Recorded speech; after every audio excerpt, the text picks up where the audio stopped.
Hello mga kastor, ngayon nga magliligpit tayo ng mga kalat ng anak ko kasi nga tulog na sila kung kaya't kailangan na nating magligpit.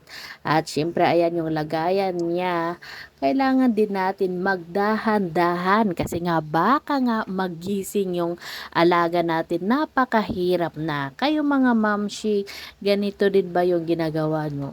Sa gabi kasi ay nililigpit ko yung kanyang laruan. Kahit sa araw din pagkatapos siya maglaro ay nililigpit ko. Pero kadalasan hindi ko na nililigpit yan kasi nga ililigpit mo kahit ilang bisis mong iligpit yan ay ikakalat din at ibubuhos lahat ng mga laruan. By the way mga ka-story, tingnan nyo naman, dahan-dahan tayo dyan.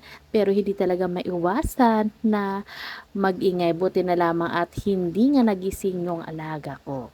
At ayan, nakita nyo nga, gulong na lang ng sasakyan niya kasi nga naman ay marunong nang sumira ng kanyang sasakyan at hindi lang yan ang kanyang nasira kasi kasama niya rin yung kanyang pinsan kaya dalawa sila lagi na sinisira niya yung mga laruan niya. Ayan, malaki yung ang car na yan pero nasira nga niya. At karamihan sa kanyang mga laruan nga ay sira-sira yan. Nakikita nyo, di ba? May isa na namang gulong na hawak-hawak ko. Pero yan ay hindi ko tinatapon kasi nga minsan ay pinapabalik niya yan sa laruan niya. Kaya dito mga mamshi, tingnan nyo naman, di ba? Dahan-dahan sa paglagay o pagligpit ng laruan nang sa ganun yung mga alaga natin ay hindi nga magising.